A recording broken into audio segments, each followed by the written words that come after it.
First type ford.co.uk into your browser. That'll bring up a list of cars. Then onto FIESTA, click build and price. Find the model you want. In our case, we're looking for an ST Line X.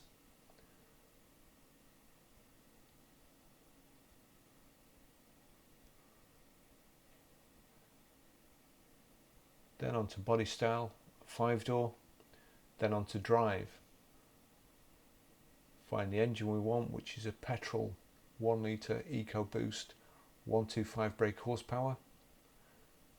Then the colour choice, magnetic, which is a lovely grey metallic. Into extras, styling and appearance, select the ST Line 18-inch 5-spoke alloy wheels, £600. Then driving experience, scroll down to the full LED headlamps, again £600.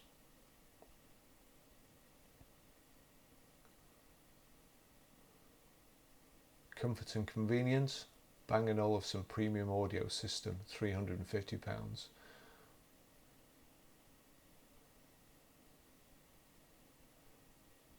don't think there's anything we need in safety and security. Now it gives you the summary, which the car's £22,535, tells you the fuel economy, and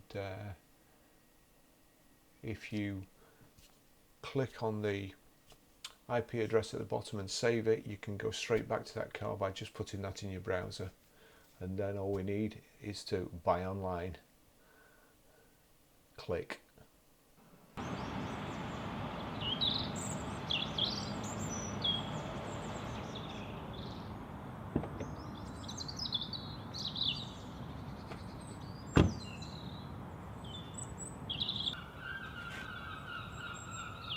Just in time for the seagulls to come over.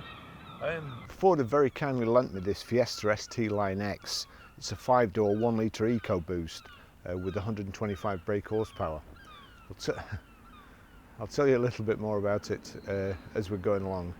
But I've been driving it for about 3 or 4 days now. It's a really great car, very economical. It's got everything that you could possibly need. It looks good. It actually reminds me of the old Puma at the front. I don't know, for some reason. But this one's got a couple of extras. It has the LED headlights.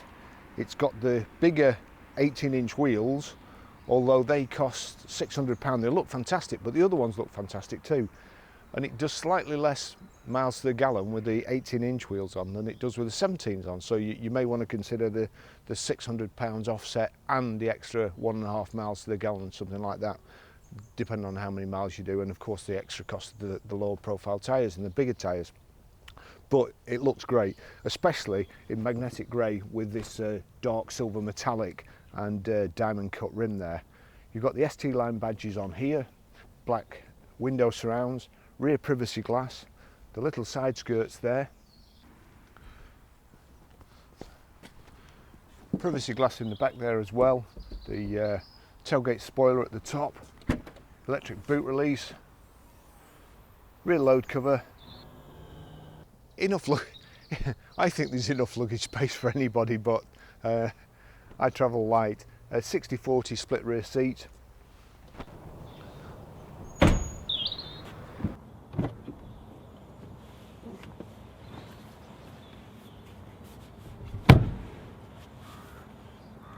I've heard a couple of people moan about the room in the back and the headroom, but I've certainly got enough.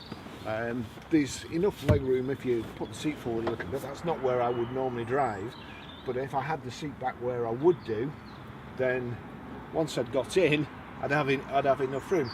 There's bags of room. It's probably only a 4-seater really, 4 adults anyway, even though it has got 3 inertia wheel belts, but 3 kids would fit in the back, no problem. The seats feel like they're really hard wearing stuff. They're part leather and they've got this X-Line red design upholstery, which again finishes the car off. It matches the dashboard. There's red inserts on the dashboard. It really finishes it off well. But as I say, if I put my head right the way back there, my head's just about touching the roof, and I'm 6 foot or 5'11", whatever. So it's a really, really good car. I'll try not to get the front door knocked off.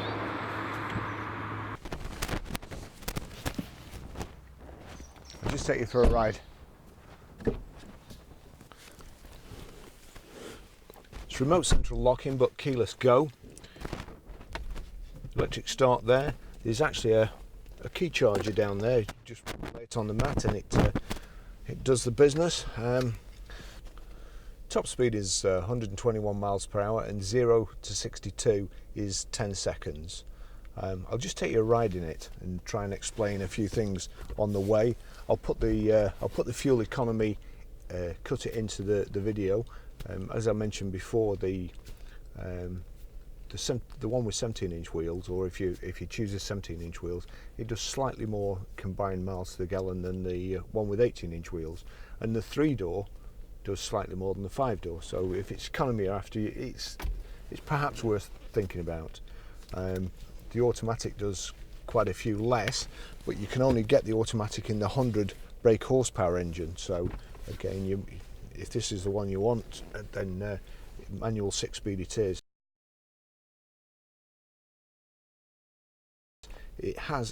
This one has Apple Play as well, but that's the navigation.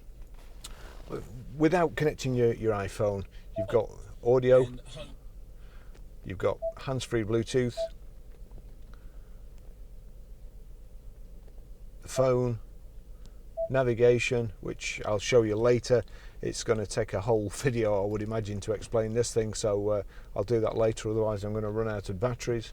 There you go. Now, if you connect your iPhone to this USB socket here, or it's got Android, whatever Play, I've never used an Android phone, but there you go, CarPlay, that's playing an audible audio book through there. But you've also got, if you go to, you've got all the controls basically you've got on your phone there. It mirrors it, phone messages, and it'll also use WhatsApp, or as I say, audible. Telephones, you can send text by voice. It's pretty good, and to be fair, I would say that Google Maps is probably better than your ordinary navigation in a car, because my phone gets updated, or it seems to be updated nearly every day, so your maps are always current, rather than sometimes 12 months out of date with the ordinary navigation, perhaps even longer. So I'll take you for a ride in it, and I'll try and explain a few things along the way. This is the red insets I was talking about. It just breaks the dashboard up. It's really nice, a nice carbon effect. It won't be carbon, I don't think, but it looks like it. It's very, very good. Nice thick steering wheel, nice sporty steering wheel. Seats are very, very comfortable. Well, before I set off, I always forget this. There's your power folding mirrors. The mirrors seem a little bit small, but again, they do the job. And you've also got height and reach adjustable steering wheel. So right, we'll get off. Been driving it around for 2 or 3 days. It is very, very nice. Gears have very long legs, 5th and 6th especially. I would imagine if you bought one of these to drive around town, you'd rarely get out of 4th gear. No front and rear parking sensors, but it has got lane departure warning, which I find pretty strange, really. But perhaps Ford Fiesta drivers are more likely to fall asleep at the wheel or drift across the motorway than they are to reverse into something. But I'll show you the lane departure too. One of the great things that I really like, and I think should be standard on all cars, is the traffic signal recognition. It's just showing me there 13. You can also set it to warn as well. I think it was actually just flashing at me then to say I was going too fast, which I didn't think I was. So it's showing 50 at the moment up here.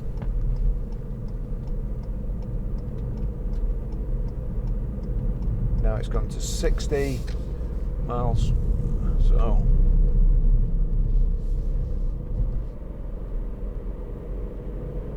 and there we go. So we'll just give it some gas along here. So we're in third there, but fourth and fifth, they're kind of like two overdrives.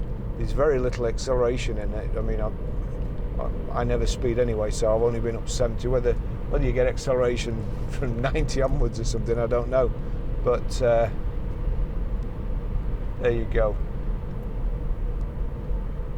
We're in sixth there, doing 60 miles an hour at 2,000 revs. The lane departure warning is on. It's gone green. You can set it to two. You can set it two ways. Now, if I go over the centre line there, it's actually turning me back. It's taking the wheel off me and applying pressure there. That's because I haven't signalled. If I signal, it'll allow me to go across without trying to get me back into the middle of the lane. You can also set it just for an alert. Let me see, if I click that, traffic sign recognition, lane keeping system, mode, alert and aid. That's when it pulls you back. Just get around this roundabout first and so we've got alert and aid. Click on it and just knock it on aid. That's it. Go back. Now we'll wait till it goes right. It's gone green. It's recognised that. No, it's gone off again now. It's gone green. So if I now go across this line without indicating, it vibrates the steering wheel. It's a funny feeling actually. It's actually strange when you've got it on the alert and aid as well, and it's trying to turn you back. When you're not used to the car and you're not used to that function, you wonder what's happening. So you've also got voice activation as well, and although I don't particularly like voice activation, it has got a couple of good functions. Find coffee. Okay.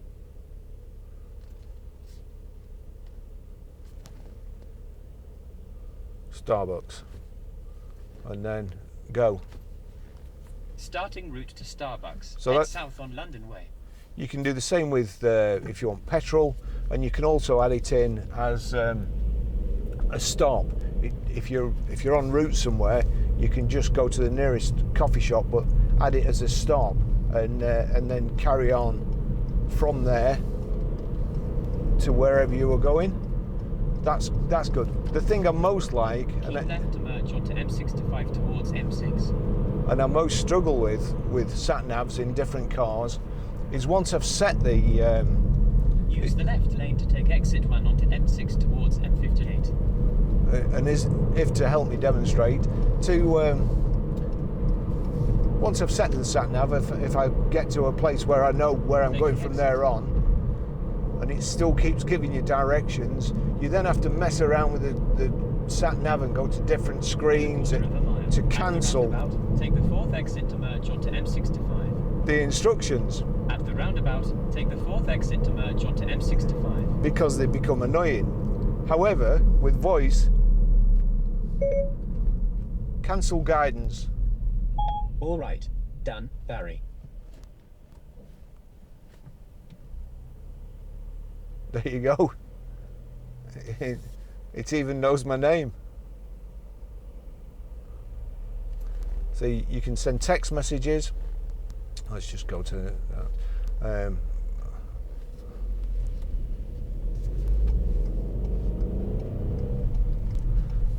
So text messages. Who do you want to send it to? Gordon. What do you want to say? I'm out in that ST testing the sat nav and the messaging system. Text me back if you get this. Your message to Gordon says I'm out in the street testing the sat nav and the messaging system. Text me back if you get this. Ready to send it? It's not ideal. Send. Okay, it's sent.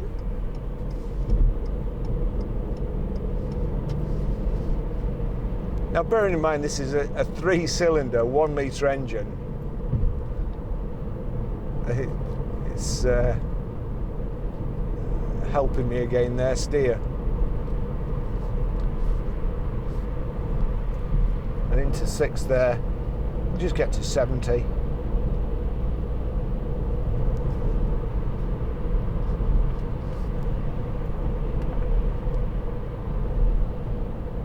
(2,200 revs), there or thereabouts. The cruise control button there, switch on. You've also got speed limiter, so we switch the cruise control on, just click up there for set, and it's only doing 63, so we just want to go up a bit, set it to 70 miles an hour there.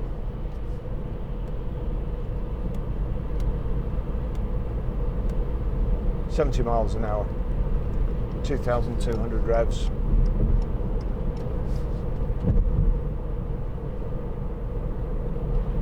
Nice sporty feel to the car. I don't think the suspension's too hard, but if you want the looks of the ST and not the insurance bill or the running costs, then this is ideal. In my day, we used to have the Nova 1.3, and you could get the Nova SR.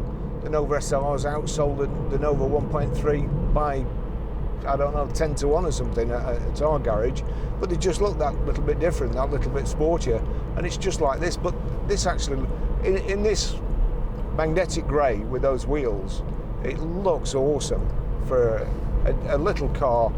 Looks very, very nice.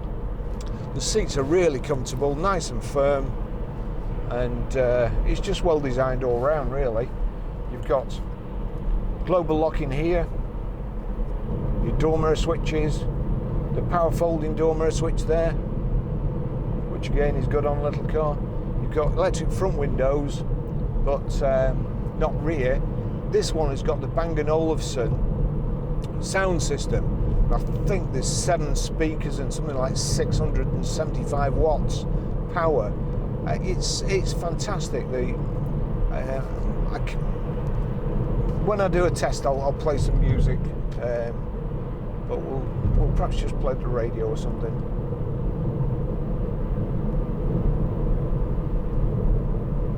Also, I have noticed that when you plug your phone in with the USB lead, the sound is even better than streaming it over Bluetooth. I suppose you'd expect that, really, when it's hard linked to the radio.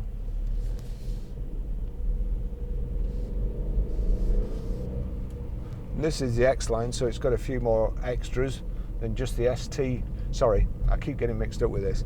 It's an ST line X, so the X has got a little bit, a few more extras, or a few more features fitted as standard. That's probably a better way of describing it.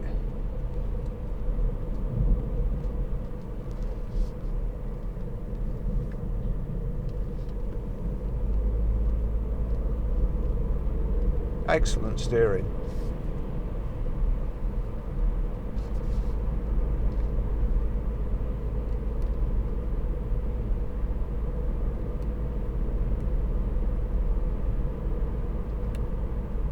That explains why I'd got it on just alert, which was why, aid, which is why it was turning me back.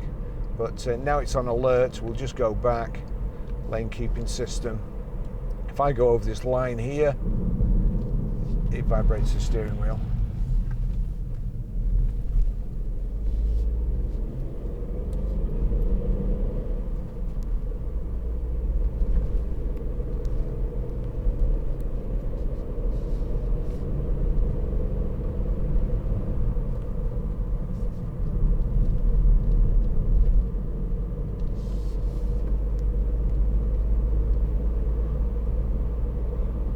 Takes me back to the Fiesta XR2 days. There we go. Just went over the line again. The indicator there goes red and vibrates the steering wheel. As I've said before, if I'd fallen asleep, it wouldn't wake me up. but I suppose it's just enough to get you out of a daze or a daydream.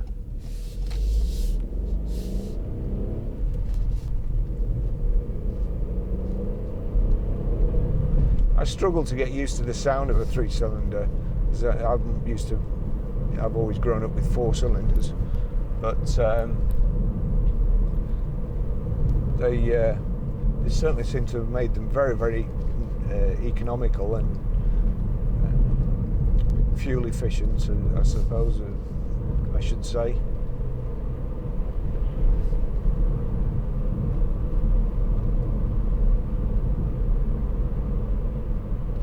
There we go. It's just vibrating the steering wheel again. Just put it on. Let's see if I can just do it quickly before we run out of. We'll go to alert and aid, and then back. Now, if I drift over here, there you go. It's pulling me back into the carriageway. And then it tells me off and tells me to keep my hands on the steering wheel. I don't know how it knows that.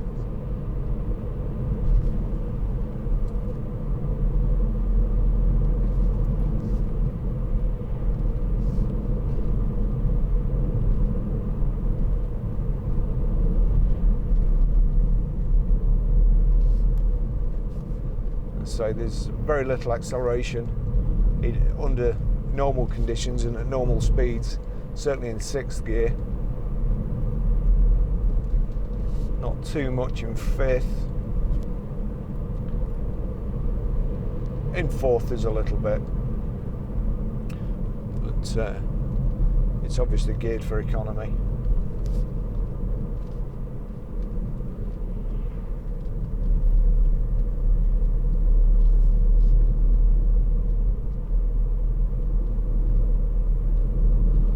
Unfortunately, there's no handbook in this car. There's one or two things that I need to find out about, but I've not really had time. So it's showing Apple CarPlay there. What's playing through Audible, device connected, and then it's your trip counter.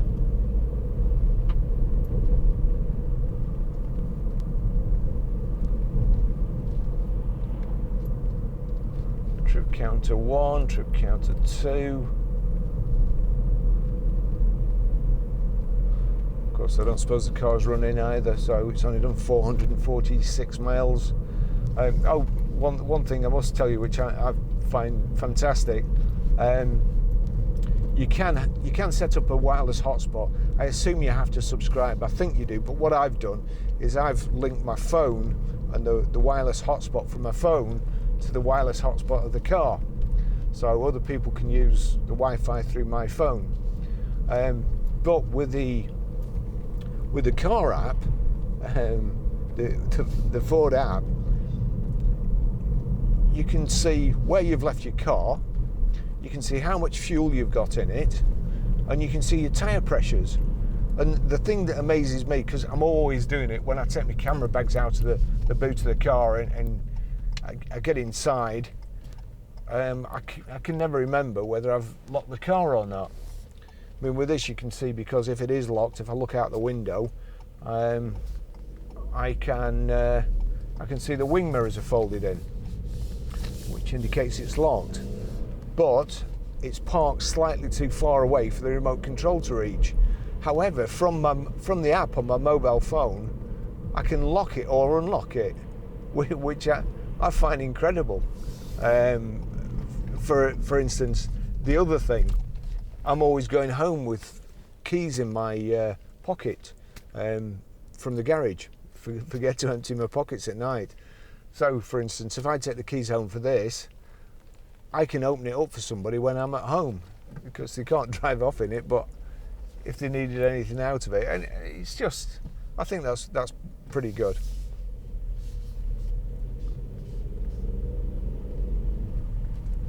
It's got this carbon fibre effect inset to the dash, and it is really, really nice.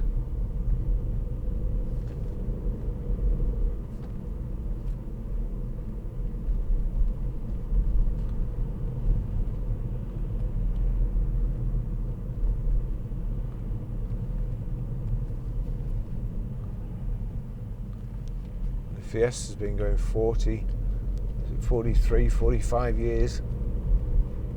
I feel old.